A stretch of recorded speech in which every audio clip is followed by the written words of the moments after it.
Hello, career seekers, and welcome to the other episode of Interaction with Experts. I'm pleased to introduce Dr. Sumit Ghosh, a seasoned expert in microbiology, public safety, and biological safety. With over 17 years of experience, Dr. Ghosh has made significant contribution to the environment, health, and safety, especially in high containment labs. His work with safety regulation and biosafety protocol is highly respected in the industry. We are fortunate to have him with us today to share his knowledge. Please welcome Dr. Sumit Ghosh. Thank you so much, Sumit, for joining us today. Thanks again, Akshay. All right, Sumit. So I'll start with the very first question. So from where you had started your school and your college. तो मेरा education journey थोड़ा सा complex है. So my mom was a school principal. तो मेरा education बहुत सारे states में हुआ. मैं जैसे I was born in Hyderabad, but मेरा एजुकेशन हुआ है महाराष्ट्र में, एमपी में. अंडर ग्रेजुएट हुआ इलाहाबाद में, जहाँ हम लोगों ने साथ में पढ़ाई करी है बायोटेक्नोलॉजी के लिए. So it has been a very complex education background. मैं अपने आप से मानता हूँ कि it was a difficult transition. But जैसे मेरा few years first second standard तक I was in Nagpur. Then I went to Bhusawal. Mummy का ट्रांसफर हो गया. Then I went to a very small city near Pune. It's called Daund. वहाँ पे मैं 4-5 साल था. फिर उसके बाद हम लोग मूव करे एमपी में. एंड अगेन मेरा बहुत मेजर ट्रांजिशन हुआ. मुझे पता नहीं था, वहाँ सीबीएसई बोर्ड नहीं था, स्टेट बोर्ड में गया. सो directly language, second language Maharashtra में मराठी था, वहाँ जाके संस्कृत पढ़ना पड़ा डायरेक्ट 9th में. तो मैं बहुत गुस्सा रहता था घर वालों से कि हर बार मेरे को तुम कहीं और लेके चले जाते हो. It's so difficult to transition, दोस्त चेंज हो जाते हैं. But when I reflect back now, that helps you to adapt to things. कि अब मैं सोचता अच्छा हुआ ऐसा हुआ, क्योंकि मैं बहुत जल्दी दोस्त बना लेता हूँ. और इट्स लाइक अडेप्टेबिलिटी ज्यादा बढ़ गई है. तो फिर मेरी वन ऑफ द थिंग्स मैं और हाईलाइट करना चाहता हूँ कि इट्स नॉट नेसेसरी कि तुम बहुत अच्छे स्कूल से पढ़ो. जैसे मैं बहुत छोटे जगह पढ़ा, डॉन में एक ही कॉन्वेंट स्कूल था, पर पढ़ाई हिंदी में ही होता था. अक्सर मैं कटनी गया, जबलपुर के पास, जहाँ मैंने अपना हाई स्कूल किया 9 to 12. अगेन बहुत छोटा स्कूल था. मीडियम ऑफ एजुकेशन हिंदी में ही था, भले इंग्लिश मीडियम स्कूल था. And then I wanted to prepare for medical school as everybody. हम लोग biotechnology was our second choice option for us. हाँ, बट उसमें एक बहुत बड़ा मेजर प्रॉब्लम हो गया. मैंने पूरी स्कूलिंग 9 तक महाराष्ट्र में किया, बट 9 के बाद मैंने पढ़ाई करी है एमपी में. तो डोमिसाइल होता है ये पता नहीं था किसी को, मम्मी को भी नहीं पता था मेरे तब उस टाइम. तो महाराष्ट्र में मेडिकल के बहुत सीट्स होते हैं, एमपी में बहुत कम सीट्स थे, like from 18,000 to 300. It was a big transition. And then वहाँ बहुत अच्छे कोचिंग सेंटर्स भी नहीं थे.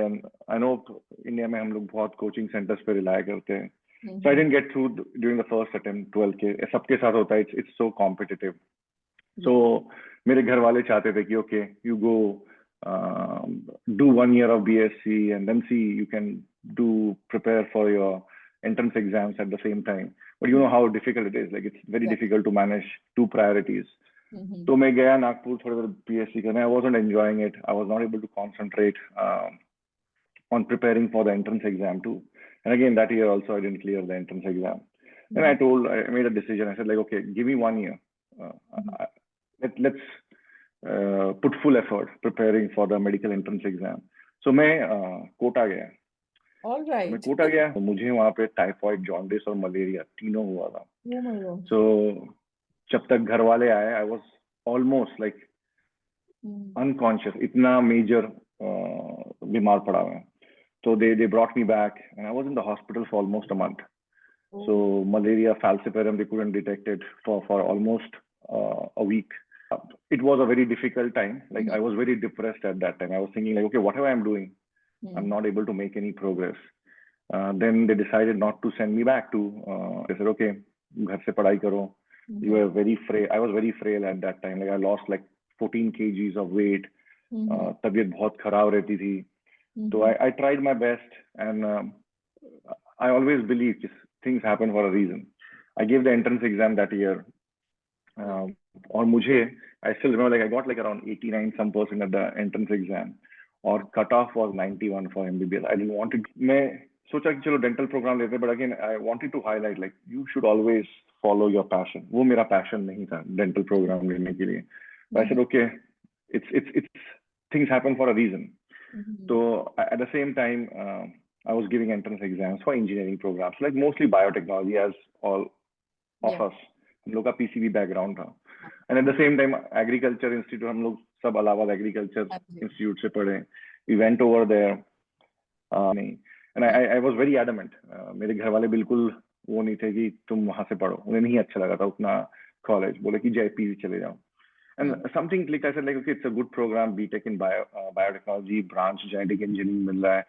Let's take this risk. I convinced them, and I thought that was the best decision I made in my life. कि कभी-कभी you have to take risk. And वैसे BTech biotechnology में enrollment हुआ. And again, like I just wanted to highlight, like you have to accept failures. It's all failure the first couple of years. At that mental frame of a kid who just passed 12th grade, you have gone through so many failures. You didn't go through like medical programs. तुम जो करना चाह रहे हो वो हो नहीं रहा है. At that time you don't realize, but when I think back now, I realize that things happen for a reason. Like you have to see those signs, and I took the risk, joined the BTech program in Allahabad Agriculture Institute. But उस time मैंने एक conscious decision जरूर लिया था कि I will give my best effort. कुछ भी हो जाए, I will be very true to myself. Will be the best version of myself. The mistakes I have committed in the past, would try to prevent those. And you know, like I was the gold medalist in the genetic engineering program. So, but again, like that time during my undergraduate too, I had really good support from my home. My brother was motivating me. He was excellent in studies. So he guiding me like, okay, what programs you can target after this. I was really fortunate to do like internship programs. So हमें जैसे internship करने का मौका मिला, but it was more for fun for us. कि हम लोग को कहीं जाने मिलेगा, हम लोग घूमेंगे. तो सारे ग्रुप में ही अप्लाई करते थे, राइट? हाँ, हम लोग सेमिनार्स भी जाते थे, सब ग्रुप में जाते थे. It was mostly like for fun, but वो फन में you didn't realize कि तुम क्या कर रहे हो. Internship programs, I always highlight students here too. I generally मैं यहाँ भी students लेता हूँ समर में अपने अंडर internship program के लिए. Those are the highlights for anybody who is doing undergraduate. You don't realize it. तुम्हें लगता है कि बहुत काम करा रहे हैं, but at the same time तुम टेक्निक सीख रहे हो. उस टाइम में बेसिकली यू नो, हाँ, अपने स्किल सेट्स तुम डेवलप कर रहे हो. उस टाइम मुझे JNU में इंटर्नशिप करने मिला, नीरी नागपुर में इंटर्नशिप करने मिला कुछ अच्छे साइंटिस्ट के अंदर. ऑल्दो वो मेरा स्ट्रीम नहीं था कि मुझे जैसे हेल्थ केयर में जाना था. I wanted to learn more about cell and molecular biology, immunology. वो फील्ड नहीं मिला, बट मुझे सीखना मिला DNA आइसोलेशन, बाकी सब टेक्निक्स क्या करते हो, जो हमें ऐसे क्लास में इतने स्टूडेंट्स होते हैं उसमें वो मौका नहीं मिलता है. तो तब वो समझ नहीं आया कि उसका इंपॉर्टेंस क्या था. तो मैंने सेकेंड ईयर में इंटर्नशिप किया, थर्ड ईयर में इंटर्नशिप किया, और फोर्थ ईयर में हमारा लास्ट 6 मंथ्स तो होता ही है, हमें करना ही पड़ता है कुछ प्रोजेक्ट किसी इंस्टीट्यूट में. So I think that did help me a lot कि मैंने CSIR गुड ऑर्गेनाइजेशन जहाँ मैंने करा था, एंड रिकमेंडेशंस मिल गए अप्लाई जब कर रहा था. और वही जब हम सब ने ज्वाइन किया BTech बायोटेक्नोलॉजी, लोगों ने क्या बोला, बहुत स्कोप है, कर लो. एग्जैक्टली. मेरे ख्याल से हमारा शायद थर्ड बैच था, वो दी थर्ड बैच ऑफ बायोटेक्नोलॉजी. तो पहला बैच एक्चुअली पास आउट भी नहीं हुआ था. They were in the third year, we were in the first year. तो किसी को कुछ आइडिया नहीं था बैक देन. बस हमने बस यही सुना था, कर लो बहुत स्कोप है, PCB वाला है, something related to medical, let's do it.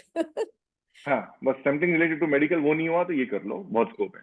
पर जब तक हम लोग सेकेंड ईयर थर्ड ईयर तक आने लगे, तब लगा यार स्कोप तो है, पर जो चाहते हो तुम वो नहीं करना मिल रहा है. तो जैसे मुझे हेल्थ केयर और इन्फेक्शियस डिजीज पे काम करना था, पर मुझे वो अपॉर्चुनिटीज ही नहीं मिल रहे थे.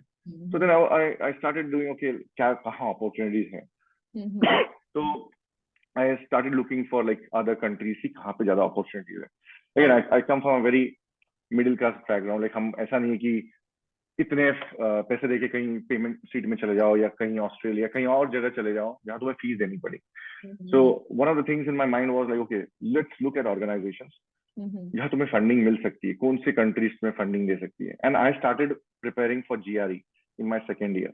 Okay. It was a long journey. Like I know हमारे इंस्टीट्यूट में बहुत सारे बच्चे MBA के लिए तैयारी कर रहे थे, कैट और मैट मेरे ख्याल से था. हाँ, stream तो change. I was the only one, like very few of them जो GRE के लिए प्रिपेयर कर रहा था. एंड उतने रिसोर्सेज नहीं थे. बट मुझे ये नहीं पता था कि क्या प्रोसेस है. उस टाइम उतना कोई गाइड करने वाला था नहीं. सीनियर्स में भी उतने कोई गए नहीं थे US जो हमें गाइड कर पाए उस टाइम. तो the main goal was like I was very like staying in present. मुझे पता था फर्स्ट टाइम एंट्रेंस एग्जाम नहीं क्लियर कर पाया MBBS का. तो एक बैक ऑफ द माइंड होता है कि यार पहली बार तुम नहीं कर पाए, इस बार वो गलतियां ना करो. And I think I didn't do those mistakes. I made a routine like अब इतने सारे लीडरशिप ट्रेनिंग्स होते हैं, तुम सब बोलते हैं you follow something for 21 days, it becomes a habit. Now I realize that was my habit. Like I used to ensure like हमारा पहला क्लास 8:30 बजे होता था सुबह. Exactly. तो मैं कोशिश करता 1 घंटा जरूर GRE के लिए तैयारी करूं.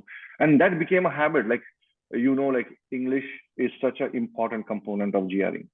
हमें हमारा मीडियम ऑफ इंस्ट्रक्शन भी इंजीनियरिंग में मोस्टली हिंदी ही था. Exactly. तो इंग्लिश पे बहुत ज्यादा फोकस किया. मैथ अगेन हमारा स्ट्रॉन्ग पॉइंट था. So I prepare for 1.5 years. I still remember like 4th year के बिगनिंग में मैंने अपना GRE दिया था. And I scored really well. Like I don't think anybody in हमारे कॉलेज में उतने नंबर किसी के आए थे.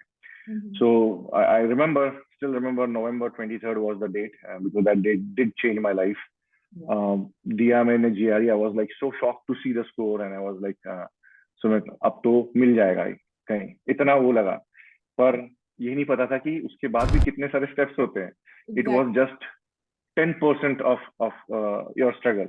उसके बाद तो बहुत सारे स्टेप्स है. जरूरी नहीं कि स्कोर अच्छा है तो मिलेगा.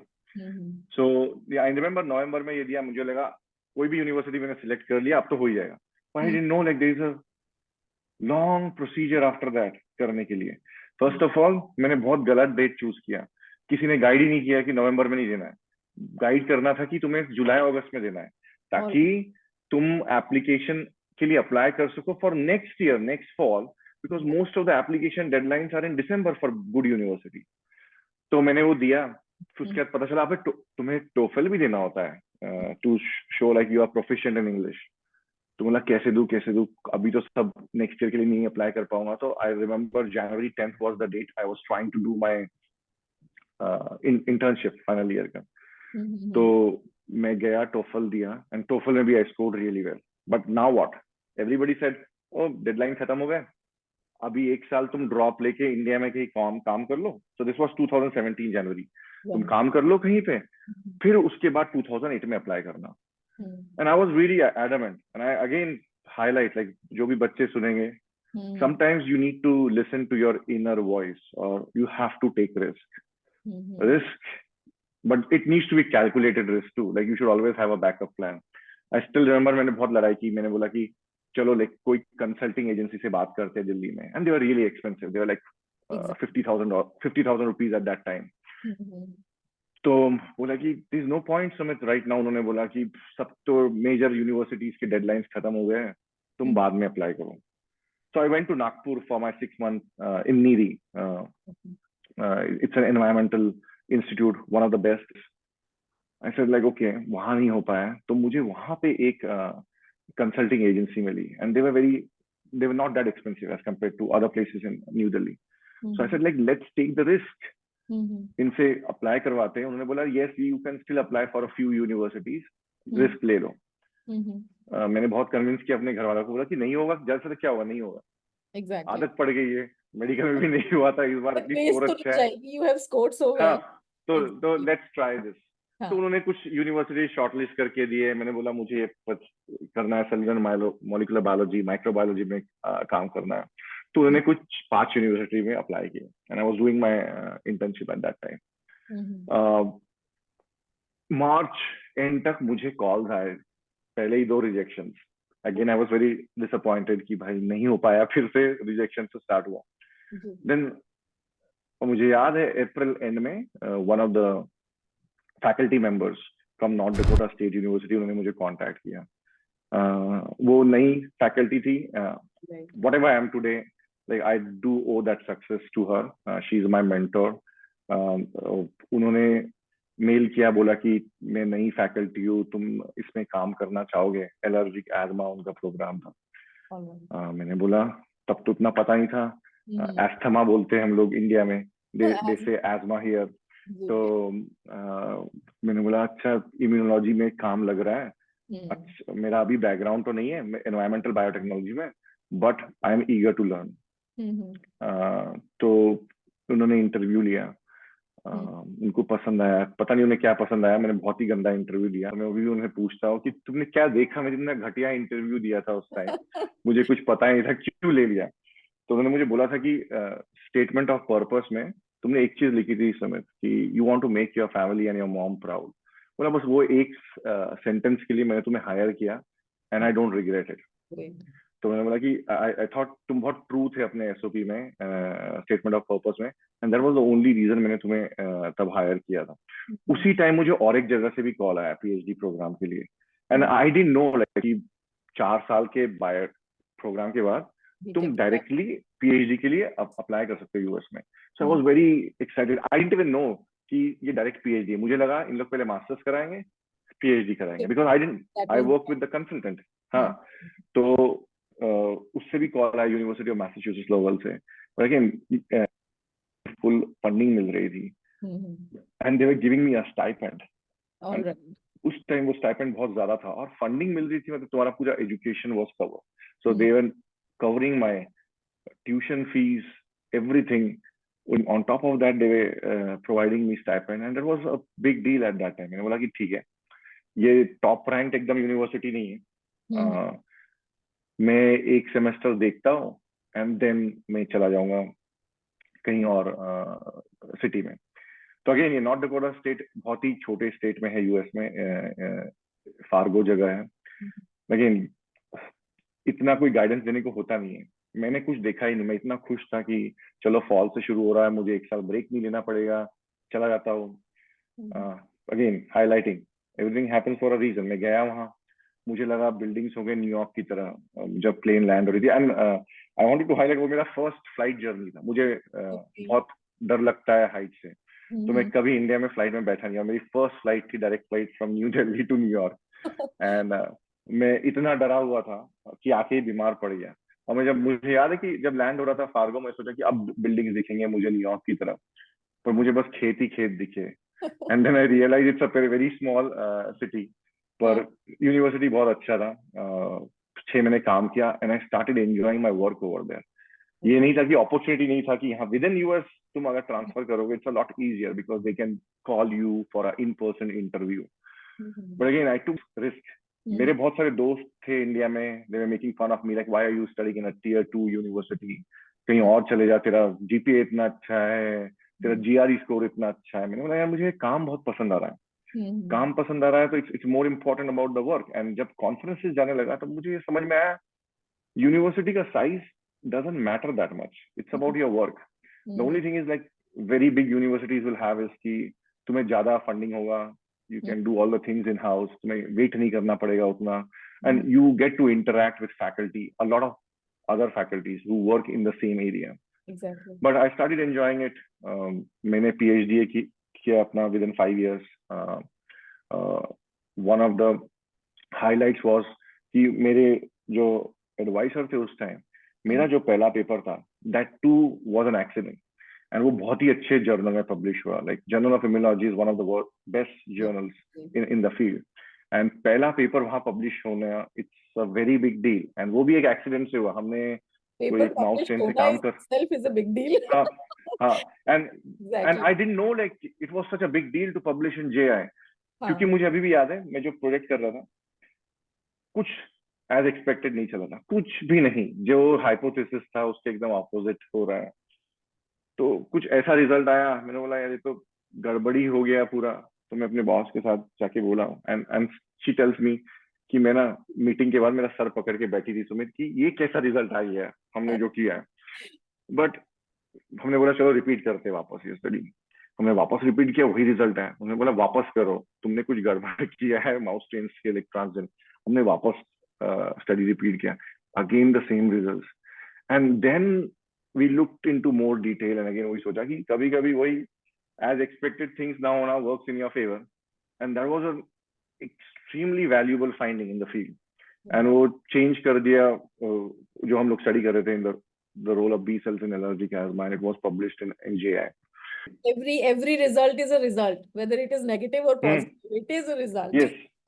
and वही मैं students को भी ये बोलना चाहूंगा कि कभी कभी things will never go as expected, and if you are thinking about a career in research, things will never go as expected.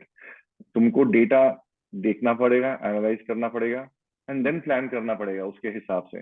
तुम अपने मन में पहले से ही प्री डिटरमाइंड नोशन से नहीं जा सकते हो कि यही होगा।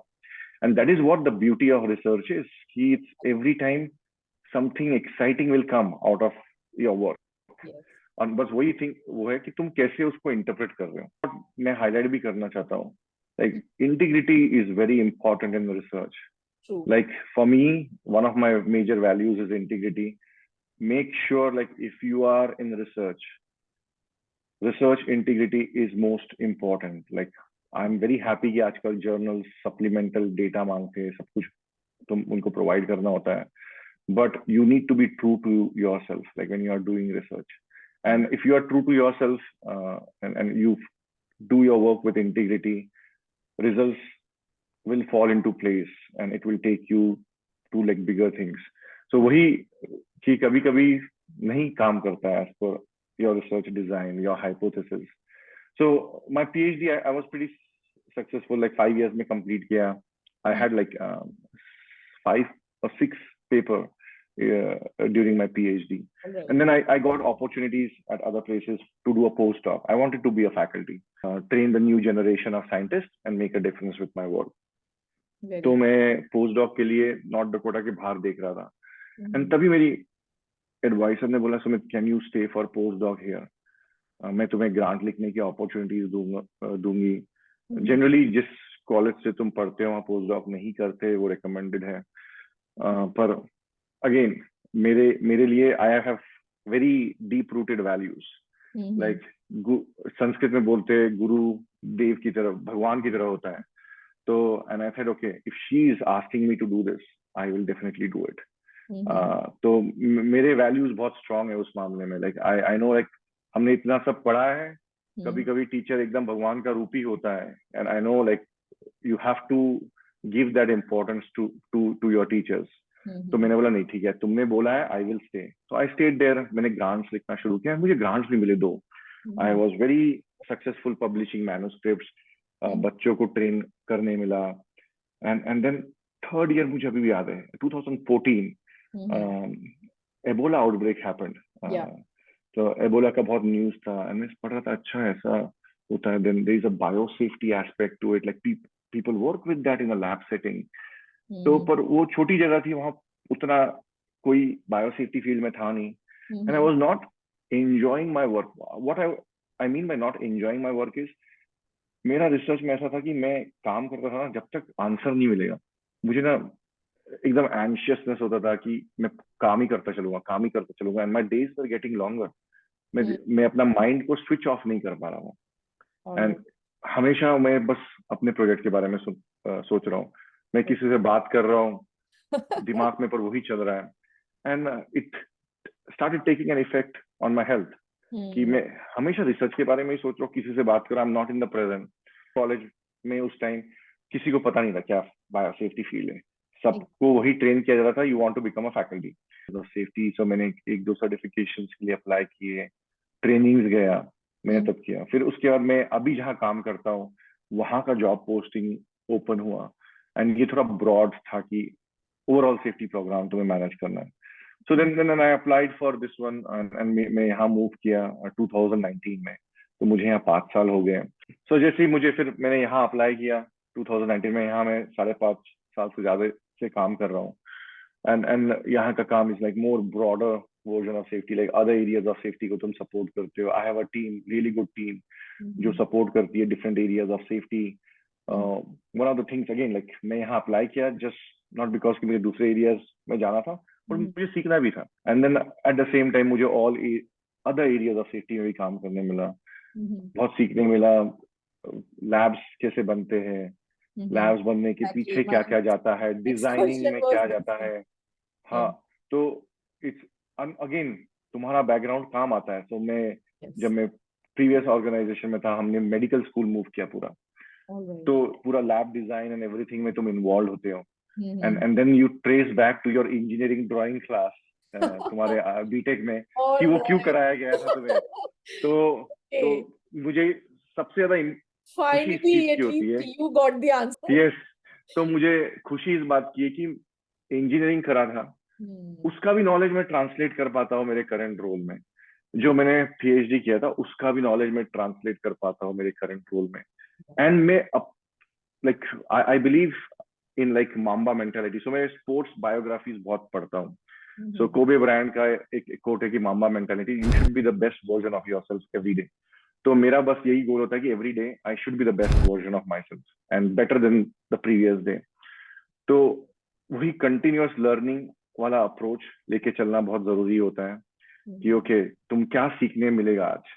तुम्हें तो किसी कारण हायर किया, but at the same time even जब तुम काम करते हो new students, high school students के साथ, you get to learn something new, what's going on currently in that area. हमें तो हाई स्कूल पास किए बहुत टाइम हो गए, बट उनसे भी तुमको कोशिश करना है कि तुम कुछ सीखो। अगर कोई इंटर्नशिप है, you will learn something from them को। और वही है कि just have that curiosity mindset. यही मैं हाईलाइट करूंगा। Like through out my journey, my education, जहां से मैं आया हूँ, ऐसा नहीं कि मेरा एजुकेशन बैकग्राउंड बहुत अच्छा हुआ, बहुत टॉप नॉच स्कूल से मैं पढ़ के आया हूँ। It's just about putting that hard work in and having that open mind and continuous learning approach. एक सिंपल सा क्वेश्चन है, What is biosafety? So biosafety को हम लोग डिफाइन करेंगे like as the term like biosafety. So it's referred to as like practices, work practices, SOPs, engineering controls जो आप utilize करते हो while working with infectious agents in a lab setting. Main goal is you don't want them to be released into the environment. तुम नहीं चाहते हो कि जो काम कर रहा है उसको वो एक्सपोजर होए, और तुम ये भी नहीं चाहते हो कि कम्युनिटी में चला जाए हो। तो you have to have those controls in place. तुम्हें भी पता है कि how it's important to work with infectious agents, क्योंकि हमें डेटा मिलता है, हाउ टू फाइट देम, वो इन्फॉर्मेशन मिलती है। तो in simple terms biosafety is like work practices in place to prevent any accidental release of infectious agents or accidental exposure with infectious agents. Levels of biosafety. Yes, तो जैसे infectious agents 4 risk groups में होते हैं, risk group 1 to risk group 4 throughout the world. Risk group 1 agents ज़्यादा they do not cause disease in healthy adult humans. Risk group 2 agents cause disease in healthy adults, जिसके लिए therapeutic interventions available है, example like pneumonia, streptococcus pneumonia. Risk group 3 agents जिनके लिए limited therapeutic interventions available है and they cause severe diseases in humans, जैसे Yersinia pestis which causes plague. Risk group 4 agents, they cause permanent disability. No therapeutic interventions are available, जैसे Ebola, Marburg. But biosafety refers to containment conditions under which infectious agents can be handled in a safe manner in a lab setting. तो वो भी 4 level के होते हैं, BSL-1 to BSL-4. BSL-1 आप काम करते हो रिस्क ग्रुप 1 एजेंट्स के साथ। BSL-2 मैक्सिमम लैब्स जो होते हैं इन्हें अभी हर जगह it's BSL-2. You work with infectious agents that cause mild disease for which therapeutic interventions are available. So biosafety level 2 होता है काम। फिर हाई कंटेनमेंट में चले जाते हैं BSL-3 एंड BSL-4. वो कुछ ही जगह स्पेसिफिक एरियाज में वो फैसिलिटीज होता है जहाँ BSL-3 एंड BSL-4 में काम करते हैं। और BSL-3 में आप जब जाते हो तो कुछ एजेंट्स BSL-3 फैसिलिटी में काम कर सकते हैं, कुछ सिलेक्ट एजेंट्स होते हैं that can be used for wrong reasons, तो उनके लिए हायर रेगुलेशंस होते हैं। तो there are only 4 biosafety levels like throughout the world जहाँ काम हो सकता है बायोलॉजिकल एजेंट्स के साथ in a lab setting. So according to these levels, I think the infrastructure of laboratory and the rule and regulations are. हाँ, और एक इम्पोर्टेंट बात ये है कि जैसे ही आप BSL 3 और BSL 4 में जाते हैं, तब बेसिकली आप you depend on building design, engineering controls. I feel वो बहुत ज्यादा सेफ होते हैं as compare to BSL 2 labs, जैसे अपने कॉमन टीचिंग लैब्स होते हैं, क्योंकि वहाँ इंसान सोच रहा है कि मैं सही पर्सनल प्रोटेक्टिव इक्विपमेंट पहना हो तो आई विल बी सेफ। तो एक कॉमन मिसकंसेप्शन होता है, बट पर्सनल प्रोटेक्टिव इक्विपमेंट हमेशा लास्ट लाइन ऑफ डिफेंस होता है। You mostly relying on standard operating procedures और वो। तो मुझे ज्यादा वरी होता है जब BSL 2 में काम करते हैं। BSL 3 एंड BSL 4 में पहले ही इतने इंजीनियरिंग कंट्रोल्स और प्रैक्टिसेस इन प्लेस है कि मुझे लगता है it's safer to work with that agent in that facility. All right. So जो भी स्टूडेंट्स बायोसेफ्टी में करियर बनाना चाहते हैं, सो क्या बेसिक एजुकेशन क्वालिफिकेशंस होनी चाहिए उनकी, और कौन कौन से स्ट्रीम के बच्चे यहाँ पे एंटर कर सकते हैं? So it's a very broad field, तो मैं ये नहीं बोलूंगा कि आपको कोई स्पेसिफिक मेजर आपको बायोसेफ्टी के लिए या जनरल सेफ्टी के लिए प्रिपेयर करेगा। You don't get those courses, ये सब हैंड्स ऑन ट्रेनिंग एक्सपीरियंस के साथ ही आप सीखते हो, बट आपका बैकग्राउंड थोड़ा हेल्प करता है। अगर आपका बैकग्राउंड माइक्रोबायोलॉजी में है, इम्यूनोलॉजी में है, आपने एनिमल मॉडल सिस्टम के साथ काम किया है, क्योंकि आप इन्फेक्शियस एजेंट्स के साथ ज्यादातर काम करते हो एनिमल मॉडल के Animal साथ models. To mimic human disease. तो अगर आपने एनिमल मॉडल के साथ काम किया है, इन्फेक्शियस एजेंट्स के साथ काम किया है, तो थोड़ा इजी हो जाता है ट्रांजिशन टू अंडरस्टैंड कि बायोसेफ्टी क्या है, कैसे काम करना है इस फील्ड में, कैसे सेफ्टी प्रोटोकॉल डेवलप करना है। Similarly on the other side, अगर आपने रिकॉम्बिनेंट डीएनए टेक्नोलॉजी के साथ काम किया, अभी it's very heavy in recombinant DNA technology, तो आपको एक्सपीरियंस मिल जाता है कि RDNA काम को कैसे रिव्यू करते हैं, वायरल वेक्टर सिस्टम्स इन सब के साथ काम को कैसे रिव्यू करते हैं, क्या रिस्क है उनके साथ। देन जनरल सेफ्टी भी होता है, मैंने जैसे कहा कि EHS environmental health and safety बहुत ब्रॉड होता है। तो जैसे अगर आपको केमिकल सेफ्टी में जाना है तो आपका केमिस्ट्री का बैकग्राउंड हो तो थोड़ा हेल्पफुल होगा कि ओके हैजर्डस केमिकल्स के साथ कैसे काम करते हैं। Then all the other aspects of safety like general safety होता है, एम्प्लॉय सेफ्टी, अर्गोनॉमिक्स, ये सब आपको ऑन द जॉब सीखने मिल जाएगा। There are several training programs जो आपको एनरोल करना पड़ेगा अगर उस एरिया में आपको एक्सपर्टीज चाहिए।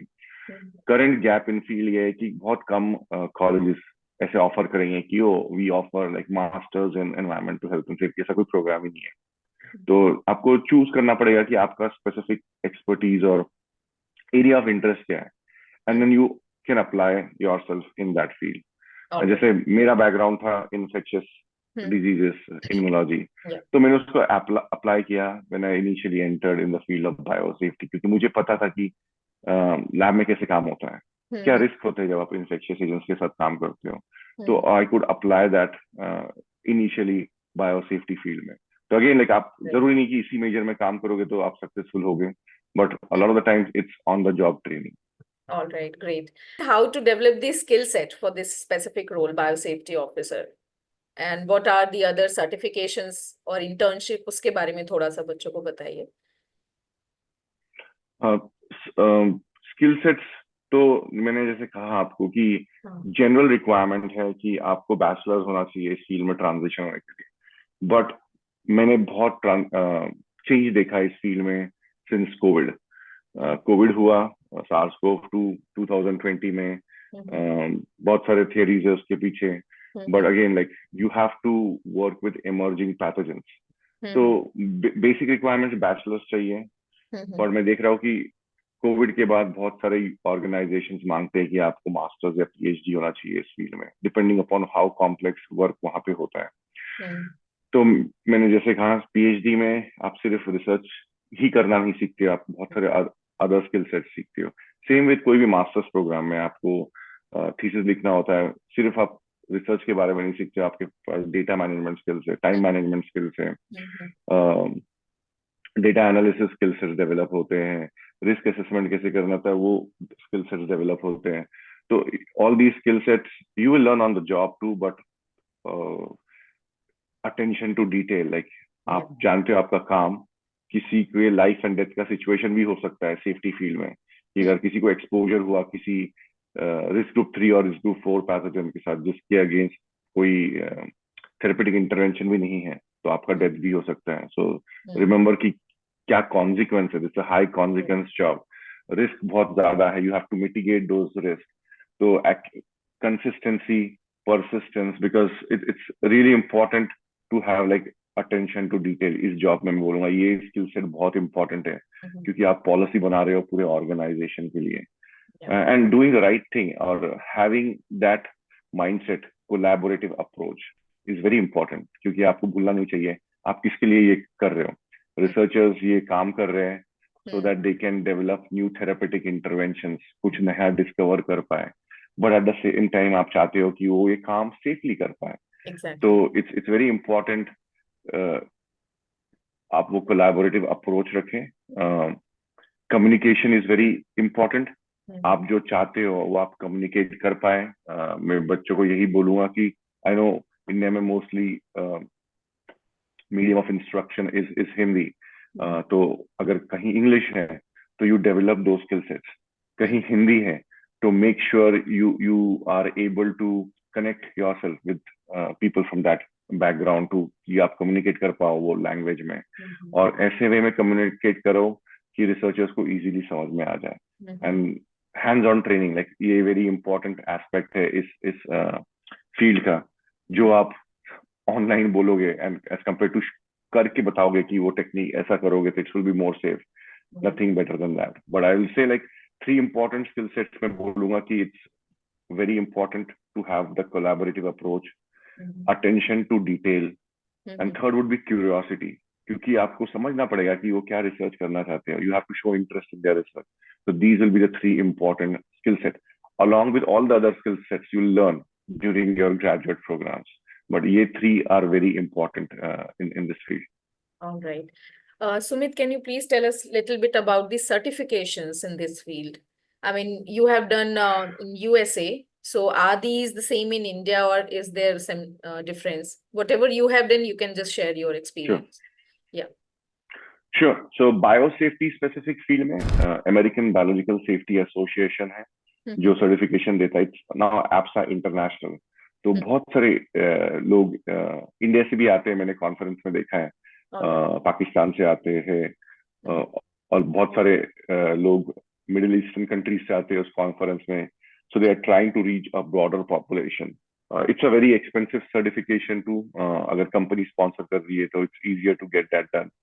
तो ये मेजर सर्टिफिकेशन है बायोसेफ्टी के लिए. बट अगेन मैं ये कहा कि ये चीज आप कोई एमएस प्रोग्राम या पीएचडी प्रोग्राम में नहीं सीख पाओगे.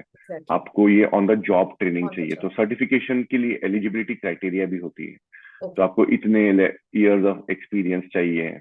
तो बायोसेफ्टी में 2 मेजर सर्टिफिकेशन है. रजिस्टर्ड बायोसेफ्टी प्रोफेशनल, तो उसके बाद आपको एक सर्टेन इयर्स वर्क दिखाना पड़ता है बायोसेफ्टी में. आप फिर सीबीएसपी के लिए अप्लाई कर सकते हैं, सर्टिफाइड बायोसेफ्टी प्रोफेशनल के लिए. ये बायोसेफ्टी की होगी. This is like world recognised.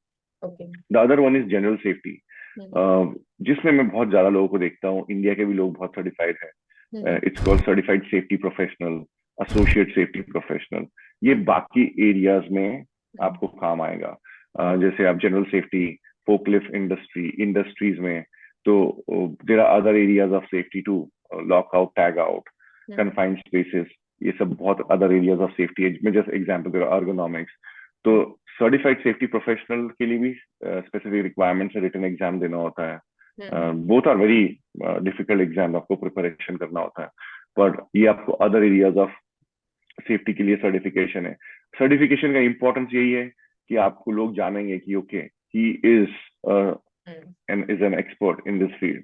तो सर्टिफिकेशन होना बहुत जरूरी है. जैसे मैंने कहा, कोई एमएस एंड पीएचडी प्रोग्राम आपको तैयार नहीं करेगा. So how will they recognize you? You are a leader in safety. They will look into these certifications. Then there is one more, CHMM. ये अगर आप hazardous waste manage करते हो, तो again like किसी भी सेफ्टी प्रोफेशनल का job ये है कि अगर लैब में कुछ काम हो रहा है, वो ऐसे ही रिलीज नहीं हो जाना चाहिए एनवायरनमेंट में. We have to keep our environment safe. तो ये सर्टिफाइड हैजर्डस मटेरियल्स मैनेजमेंट, ये और एक सर्टिफिकेशन है जो हैजर्डस मटेरियल्स मैनेजर्स लेते हैं. That shows कि okay उनका एक्सपर्टीज है इस फील्ड में. And all these are like internationally recognized. 3 major entities जो ऑफर करते हैं ये certifications. All right, very important information. So, Sumit, anything new trend in biosafety, which is, currently going on around the world. So, अभी क्या ऐसा नया कुछ चल रहा है बायोसेफ्टी में जहाँ पे बच्चे अप्रोच कर सकते हैं अपना करियर बनाने के लिए? So I think it's Covid ने पूरा लैंडस्केप ही चेंज कर दिया. सब लैब्स काम करना चाहते हैं इमर्जिंग पैथोजेंस के साथ, क्योंकि we want to prevent the next pandemic. तो ये इट्स इमर्जिंग फील्ड है. People with infectious agents background are getting hired in public health laboratories या other academic institutions or research institutions to set up labs ताकि आप emerging pathogens के साथ काम कर पाए. दूसरा है recombinant DNA technology is so popular. Human gene transfer research, like बहुत सारे जीन डिफेक्ट्स होते हैं बच्चों में, अडल्ट्स में. मुझे अभी भी याद है, मैंने भी कॉलेज में प्रेजेंटेशन दिया था जीन थेरेपी के टाइम, ये 2004 में. अब gene therapy is so popular क्योंकि सब इंडस्ट्री स्पॉन्सर्स उस पे रिसर्च कर रहे हैं कि ओके जेनेटिक डिफेक्ट के लिए कैसे वायरल वेक्टर्स को यूज कर पाए कि हम पेशेंट्स को ट्रीट कर पाए उस जीन डिफेक्ट के लिए. तो ये और एक एरिया बहुत पॉपुलर है अभी इस फील्ड में. So these are the two major areas जो बायोसेफ्टी रिलेटेड बोलूंगा. जनरल सेफ्टी के लिए तो इट्स नेवर एंडिंग. कंस्ट्रक्शन होता है, सो कंस्ट्रक्शन सेफ्टी चाहिए, कन्फाइंड स्पेसिस चाहिए. So that's is always popular field. Food industry में कितने फूड सेफ्टी रिलेटेड एस्पेक्ट है, again it's a very popular field. So आपका बैकग्राउंड और आपका पैशन आपको खोजना पड़ेगा कि किस एरिया ऑफ सेफ्टी में आपको जाना है, एंड देन उस हिसाब से आपको प्रिपरेशन करना पड़ेगा. But these are some examples of areas जहाँ पे अभी बहुत रिसर्च हो रहा है, एंड मैंने देखा है Uptake in hiring biosafety and general safety professionals in these areas. All right, great. So, Sumit, you have mentioned before that you also take interns under your supervision. So, how can a student approach you, and what are the different procedures for that? Yeah, like हम लोग कभी-कभी एक intern लेते हैं summer में. तो अगर उनको अंडर ग्रेजुएट स्टूडेंट है या ग्रेजुएट स्टूडेंट है, वो ओपनिंग हम शेयर करते हैं. अगर वो अप्लाई करेंगे एंड थोड़े बहुत उनको क्या सीखना है उस टाइम, और हमारा प्रोग्राम कैसे स्ट्रक्चर्ड है वो अलाइन होता है, तो then they will be selected. But again, like very few organizations है जो ऑफर करते हैं इंटर्नशिप प्रोग्राम्स. तो that is why like we ज्यादा कैंडिडेट्स भी अप्लाई करते हैं. But again it's all about your area, which area आपको सीखना है, और अगर हम वो ऑफर कर पाएंगे, क्योंकि it should be a mutual benefit कि उनको भी फायदा हो, हम भी अपने प्रोग्राम से हमें भी फायदा हो ऑफर करने में. तो अगर वो मैच होता है तो they will be able to apply for it, और हो सकता है उन्हें मिल जाए.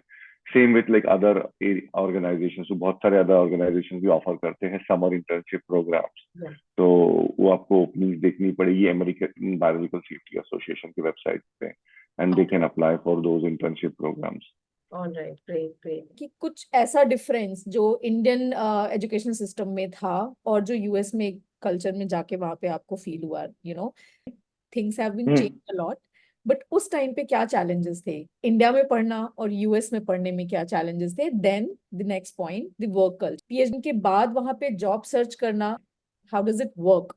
पहले वाला क्वेश्चन आंसर करूंगा मैं कि एजुकेशन में क्या डिफरेंस है. सो लाइक मुझे ऐसा लगा अंडर ग्रेजुएट में हमें सब बोला जाता था कि याद कर लो, you memorize stuff, you will be fine. मैं बहुत अच्छा था मेमोराइज करने में, मुझे सब मेरे बैचमेट्स यही कहते थे. एंड जब मैं यहाँ आया, then I realize it's not about that. तुम्हें एप्लीकेशन आना बहुत जरूरी है. एंड मुझे अभी भी याद है, मेरा पहला सेमेस्टर था एंड मैं बहुत ज्यादा फोकस करता था ग्रेड्स लाने के लिए. सो इंडिया में अगेन हाईलाइटिंग, मेन चीज क्या बोला जाता है, मार्क्स लेके आओ तुम, और कुछ नहीं करो. तो यही मेंटालिटी थी फर्स्ट सेमेस्टर में. मुझे पता है, मेरी बॉस ने मुझे एक दिन बिठाया, बोला कि सुमित इतना क्यों स्ट्रेस लेते हो तुम मार्क्स के लिए. मतलब मुझे फर्स्ट आना है. बोला कि यहाँ कोई फर्स्ट आने का कोई कल्चर नहीं है. ABCD ग्रेड्स है, B ग्रेड चाहिए तुम्हें तुम्हारी फंडिंग के लिए, मुझे बस चाहिए तुम B ग्रेड लाओ, and I want you to focus on your research. And I thought wow, ये तो मैं पहली बार सुन रहा हूँ कि मुझे मेरी एडवाइसर बोल रही है कि तुम बस बी ग्रेड पे फोकस करो और रिसर्च पे फोकस करो। एंड उस टाइम से मैंने डेवलप किया कि its application based stuff here. And मैं फोकस करने लगा कि ओके मेरे भी मैं टीचिंग करता था स्टूडेंट्स को लाइक माइक्रोबायोलॉजी लैब में, तो मेरे क्वेश्चंस उस तरह होने लगे। हमारा पीएचडी प्रोग्राम का curriculum is very tough, like तुम्हें 2 मेजर एग्जाम्स देने होते हैं। एक तो जितने भी कोर्सेज पढ़े हो 2 दिन पूरा एक रूम में बंद कर देते हैं, 8 आवर्स का एग्जाम होता है। तो इट्स ऑल एप्लीकेशन बेस्ड। तो जितने कोर्सेज तुमने लिए तो वो तुम 9 सब्जेक्ट तो पूरे याद नहीं कर पाओगे, तो इट्स एप्लीकेशन बेस्ड। तो वो मुझे सीखने लगा कि अगेन आई नो इंडिया में बहुत चेंज हुआ है। Think about it's just not कि याद करके सब हो जाएगा। It's about the application, that is very important. Work culture में ये बोलूंगा कि it's about one team culture here. Like every time you work in US, मैंने जहाँ भी काम किया, it's a one team culture. They will support you. गलती हो जाएगी तो उसको ऐसा लो कि तुम सीख रहे हो। कोई तुम्हें एकदम क्रिटिसाइज नहीं करेगा कि बस बोलेगा कि तुमने क्या सीखा है यहाँ से। Hopefully you won't make that mistake again. तो ये सब मुझे डिफरेंस मेरे टाइम में 2003 to 2007 तक ही रहा हूँ मैं इंडिया में। मैंने वहाँ कहीं काम नहीं किया फॉर्मली। 2007 से मैं यहाँ हूँ। तो मुझे यही डिफरेंस लगा है कि स्टडी में कि it's more application based. Work culture में यही बोलूंगा कि दे आर वेरी सपोर्टिव। अगर things are not going your way and they know you are very hard working, they will go to any extent to support you. But again like there are people कि जो काम ही नहीं करते, अब then that's a different story. But if you are hardworking, people know you are giving your best, you are the best version of yourself every day, they'll definitely support you. And उनसे तुम्हें सीखने ही मिलेगा। Very nice, great. So next question, Sumit, बच्चों को अभी भी बहुत सारी ऐसी पॉपुलेशन है जो अफोर्ड नहीं कर पा रही है अब्रॉड स्टडी के लिए, राइट? और कई सारे ऐसे लोग हैं जो एक्चुअली ये सोचते ही नहीं है कि उन्हें बाहर जाना है, राइट? क्योंकि उनके पास सही नॉलेज नहीं है। तो इन बच्चों को मोटिवेट करने के लिए क्या करना चाहिए? आई थिंक इसका आंसर मैं दोनों बच्चों और पेरेंट्स के लिए बोलूंगा कि हमें भीड़ में जाने की आदत होती है कि जो सब कर रहे हैं हमें भी करना है।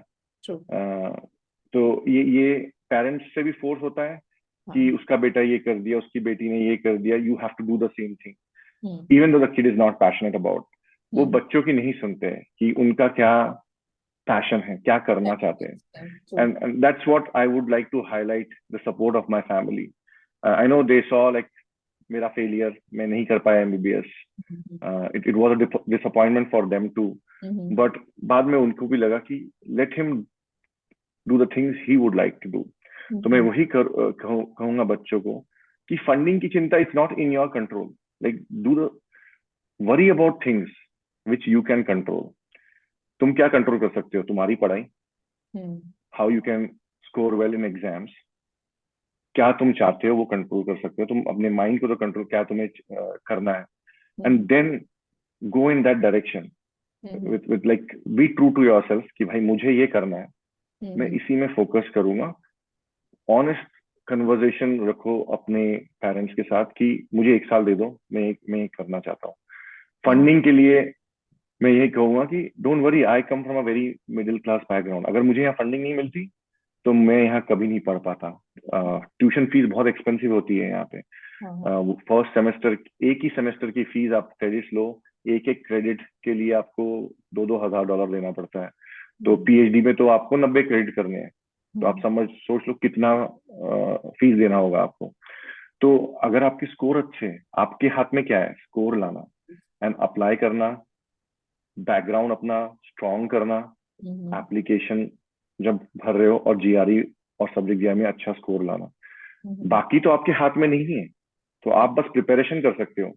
सो द ओनली थिंग मैं बच्चों को बोलूंगा, take your time in doing the preparation, वही तुम्हारे कंट्रोल में है।